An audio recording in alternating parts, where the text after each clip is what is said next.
नमस्कार दोस्तों, हमारा अगला विषय है कक्षा 10 के लिए भूगोल का पहला अध्याय संसाधन और विकास। संसाधन क्या है? पाठ के शुरू में हम सबसे पहले ये जानेंगे कि संसाधन है क्या।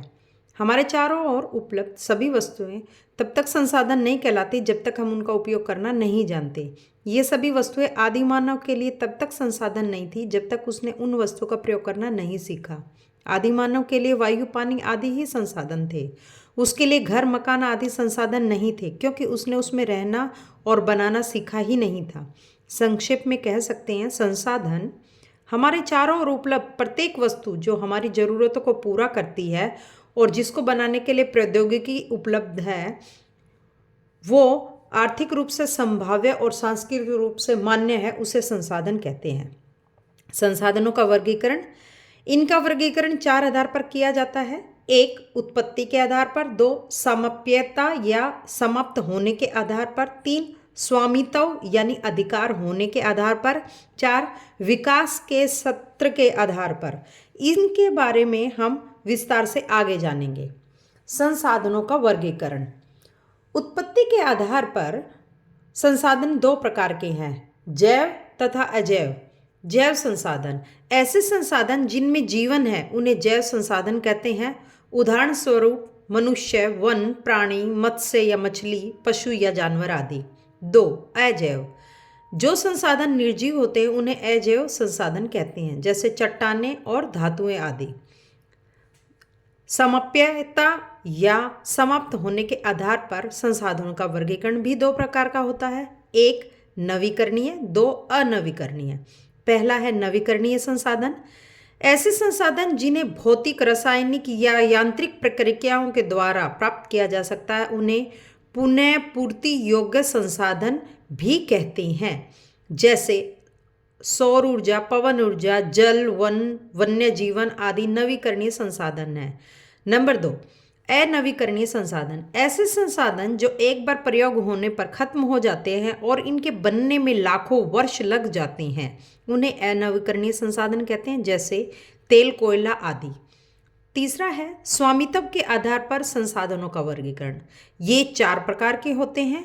पहला है व्यक्तिगत, दूसरा है सामुदायिक, तीसरा है राष्ट्रीय, 4 है अंतर्राष्ट्रीय।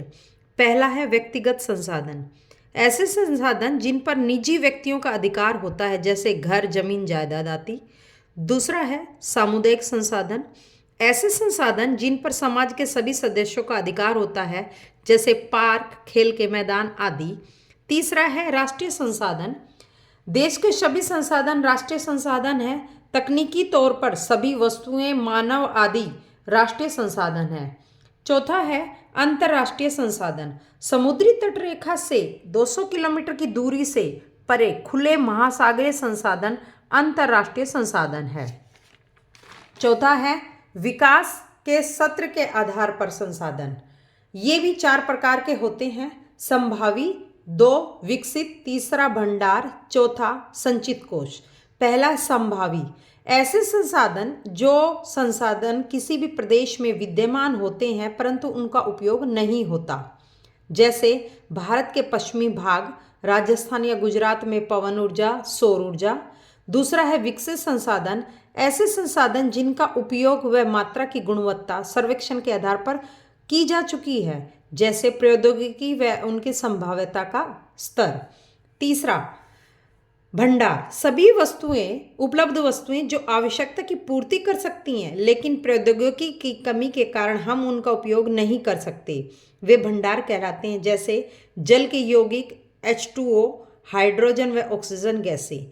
हाइड्रोजन ऊर्जा का मुख्य स्रोत है, हम उसे ऊर्जा के रूप में तब तक स्वीकार नहीं कर सकते जब तक कि तकनीकी के अभाव में इनका उपयोग नहीं हो सकता। चौथा है संचित कोष, यह भी भंडार ही है, ऐसी वस्तुएं जिनका उपयोग शुरू नहीं हुआ है, अगर हुआ है तो बहुत कम मात्रा में, जैसे नदियों के जल से बिजली बनाना, बांधों में जल का उपयोग करना तथा वन आदि। संसाधनों का विकास, संसाधनों का उपयोग जीवन के लिए अति आवश्यक है, अतः जीवन की गुणवत्ता भी संसाधनों को बनाए रखने के लिए भी महत्वपूर्ण है। मानव ने इसका अंधाधुंध उपयोग किया है, इसलिए कई समस्याएं पैदा हो गई हैं। इनमें 3 प्रमुख हैं। 1, कुछ लोगों ने लालच में इन्हें अधिक नुकसान पहुंचाया। दूसरा, समाज को दो हिस्सों में विभाजित कर दिया है, जैसे गरीब और अमीर। संसाधन संपन्न को अमीर और संसाधनहीन को गरीब कहा गया। तीसरा, संसाधनों के ज़्यादा उपभोग से संसार में समस्याएं बढ़ी हैं, जैसे पहली है भूमंडलीय तापन, दूसरा है ओजोन परत का अपक्षय या खत्म होना, तीसरा है पर्यावरण प्रदूषण, चौथा है भूमि निम्नीकरण। सतत पोषणीय विकास क्या है?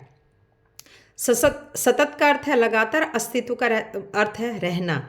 सही अर्थ में सतत पोषणीय विकास का एक हिस्सा ही है। सतत पोषणीय आर्थिक विकास का अर्थ है कि विकास पर्यावरण को बिना नुकसान पहुंचाए हो और वर्तमान विकास की प्रक्रिया भविष्य की पीढ़ियों की आवश्यकता की अवहेलना न करे तो उसे सतत पोषणीय विकास कहा जाता है। रियो डी जेनेरो पृथ्वी सम्मेलन 1992। यह सम्मेलन जून 1992 में 100 से भी अधिक राष्ट्रीय अध्यक्ष, जो कि ब्राजील के एक शहर रियो डी जेनेरो में पहला अंतर्राष्ट्रीय सम्मेलन में हुआ, वहां सम्मिलित हुए थे। इसमें संसाधनों के विकास की समस्याओं का हल ढूंढने के लिए एजेंडा 21 पारित किया गया था। इसमें भूमंडलीय जलवायु परिवर्तन और जैविक विविधता पर भी के एक घोषणा पत्र पर साइन भी किए गए थे। एजेंडा 21 का मुख्य उद्देश्य क्या है? प्रत्येक स्थानीय निकाय अपना स्थानीय एजेंडा 21 तैयार करेंगे, यह इसका मुख्य उद्देश्य था। आगे हम संसाधन नियोजन पर चर्चा करेंगे कि संसाधन नियोजन है क्या।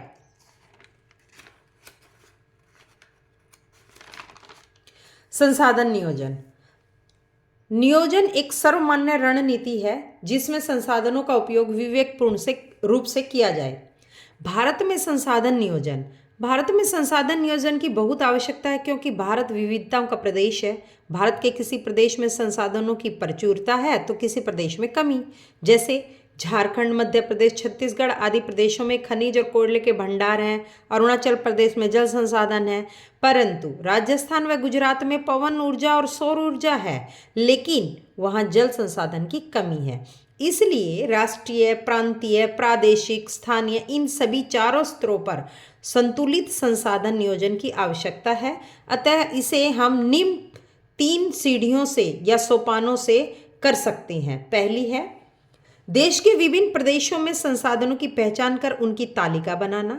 दूसरी है संसाधन विकास योजनाएं लागू करने के लिए उपयुक्त प्रौद्योगिकी, कौशल और संस्थागत नियोजन ढांचा तैयार करना। तीसरा है संसाधन विकास योजनाओं और राष्ट्रीय विकास योजनाओं में समन्वय स्थापित करना। संसाधनों का उपभोग। किसी क्षेत्र के विकास के लिए संसाधनों की उपलब्धता एक अनिवार्य शर्त है, परंतु प्रौद्योगिकी और संस्थाओं में उनके अनुसार बदलाव की कमी में केवल संसाधनों की उपलब्धता ही विकास संभव नहीं हो पाता है। आज़ादी से पहले हमारा देश भारत में संसाधन तो उपलब्ध थे, लेकिन तकनीकी कमी और आर्थिक अभाव से उनका उपयोग संभव नहीं था। यही कारण है कि भारतीय प्रायद्वीप, अफ्रीका और दक्षिण अमेरिका जैसे क्षेत्रों में विकास संसाधनों के उपलब्ध होते हुए भी नहीं हो पाया, क्योंकि यहाँ पर प्रौद्योगिकी एवं आर्थिक विकास नहीं हुआ था। संसाधनों की कमी होने पर भी केवल प्रौद्योगिकी व आर्थिक विकास के कारण ही यूरोपीय देशों ने उपनिवेश बनाए और संसाधनों का दोहन किया। नोट: उपनिवेश क्या है? उपनिवेश गुलाम देश या दास देशों को कहा जाता है, जैसे कि भारत 1947 से पहले गुलाम देश था। यह ब्रिटेन का उपनिवेश था।